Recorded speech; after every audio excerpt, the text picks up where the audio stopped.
Labdien! Šodien mēs apskatīsim ļoti svarīgu un interesantu tēmu. Tas ir Search Engine Optimization, jeb plaši pazīstams tāds vārdu salikums kā SEO optimizācija. Apskatīsim to no tāda viedokļa, kā tas darbojas uz reāla piemēra, un arī cik daudz no tā visa jāzina, lai jūs to veiksmīgi varētu pielietot, un jūsu lapa būtu augstākas pozīcijas, un lietotāji uz jūsu lapu naktu bieži un liela daudzuma. Piemēram, mums ir kaut kāds pārlūks, kura mēs varam apskatīt lapas un kaut ko meklēt. Tad mums ir lauks, kura mēs varam kaut ko ievadīt, kura mēs varam kaut ko meklēt, kā piemēram Google meklētājā. Un ja mēs, piemēram, meklētājā ievadīsim kaut kādu vārdu vai vārdu salikumu, kā piemēram sports, tad nospiežot meklēt, mums parādīsies rezultāti, kurus mēs varēsim aplūkot un kaut ko palasīt. Parādās gan parasti rezultāti, gan arī var parādīties ar bildēm, var parādīties ar video rezultāti. Un, ja jūs redzēsiet, tad lapas beigas parasti ir redzami arī cipari. Un tā tālāk līdz kaut kādam nemanamam skaitlim.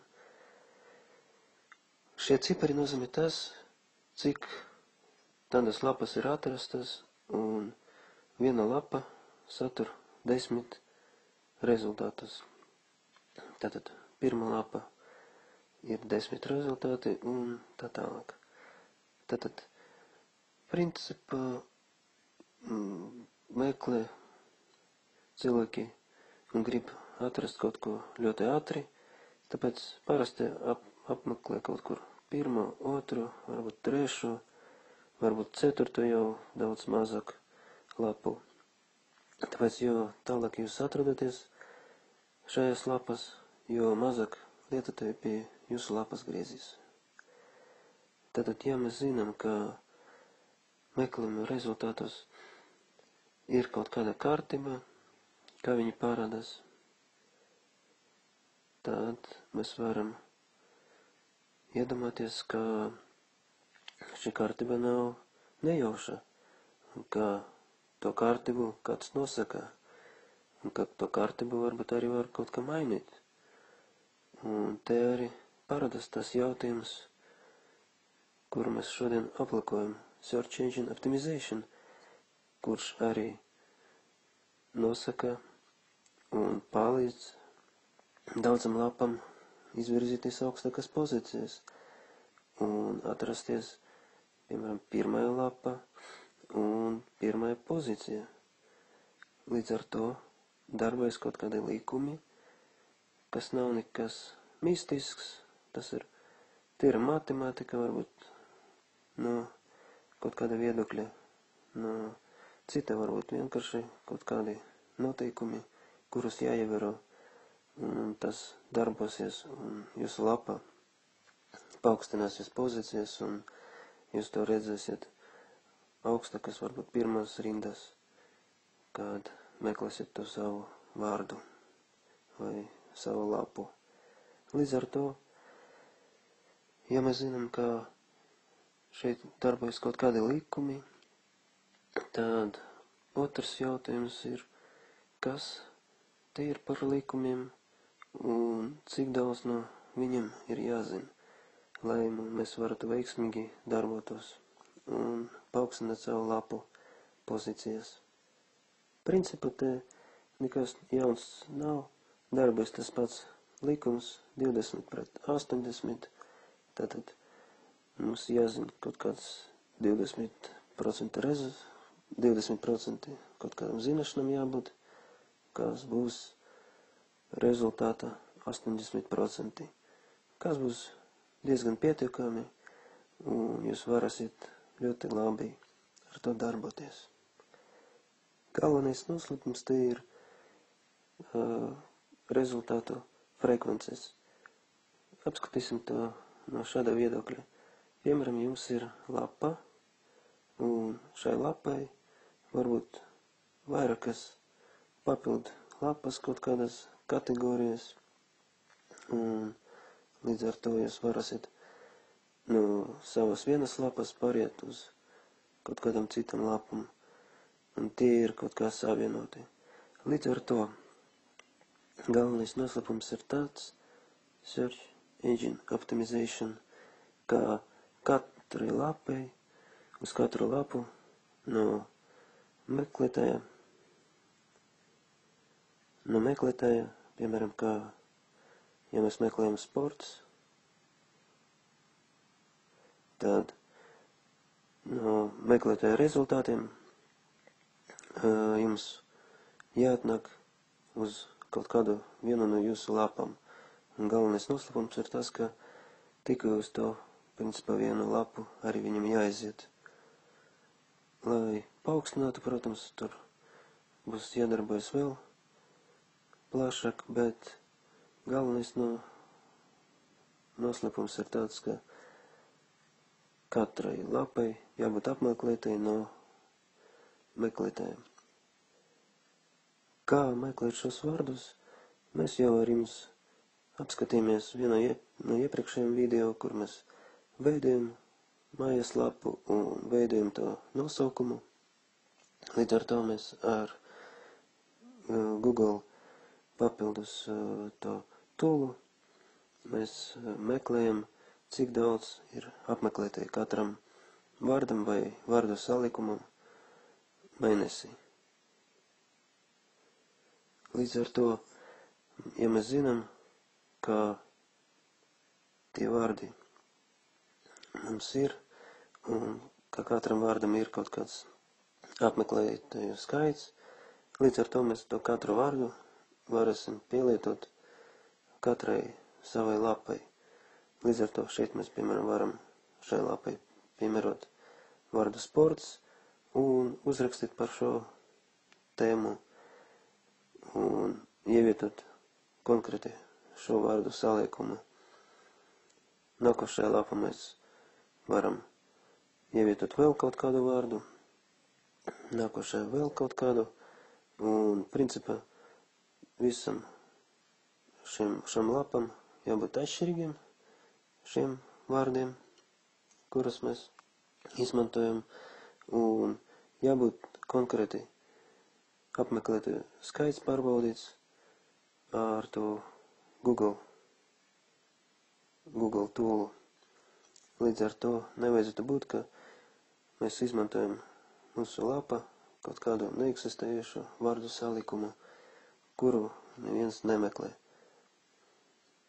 Līdz ar to, kad mums būs šis lapas aizpildītas jau ar šiem vārdiem un pareiziem tekstiem, par to pareiziem tekstiem un kādus vārdus tieši izvēlēties, mēs vēl runāsim nākošajos video.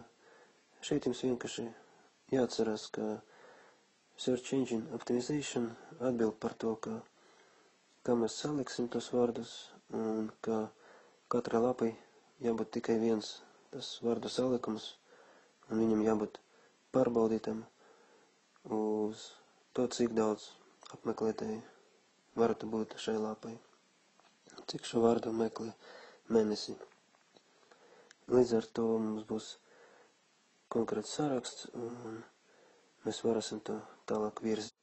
Vēl viena neliela nianse, ka pat, ja jūs saliksiet katrai lapai tos vārdus vai vārdu salikumus, tas nedos jums uzreiz to rezultātu, jo meklētājiem kaut kādu laiku jūsu lapu jāapmeklē, to jāindeksē un jāieliek savā datubāze.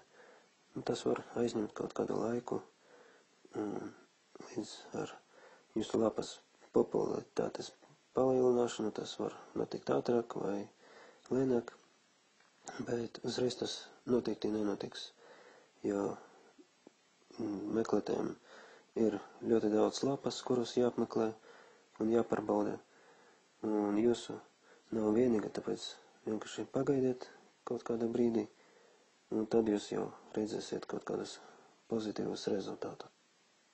Es nekādā gadījumā, protams, nepretendēju uz to, ka šeit ir 20% informācijas, kura jums būs nepieciešama, pēc kuras jūs dabūsiet 80% rezultātā.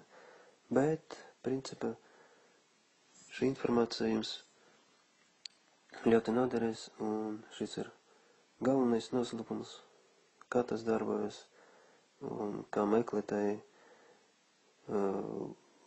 rezultātā attēlo kaut kādas lapas un palielinātas pozīcijas. Protams, darbojas vēl tur 101 noteikums, kā tas notiek, bet šis ir galvenais un vienkāršākais veids, kā bezmaksas dabūt lietotājus uz jūsu mājaslapu. Galvenie secinājumi, tātad katrai lapai jābūt apmeklētāji no kaut kāda meklētāja, piemēram, Google vai kaut kādā cita, un katram tam apmeklētājiem jāiet uz kaut kādu vienu vārdu salikumu, piemēram, sports. Un katram tam vārdu salikumu jābūt konkrētam ciparam, cik mēnesi šo vārdu salikumu meklē cilvēki.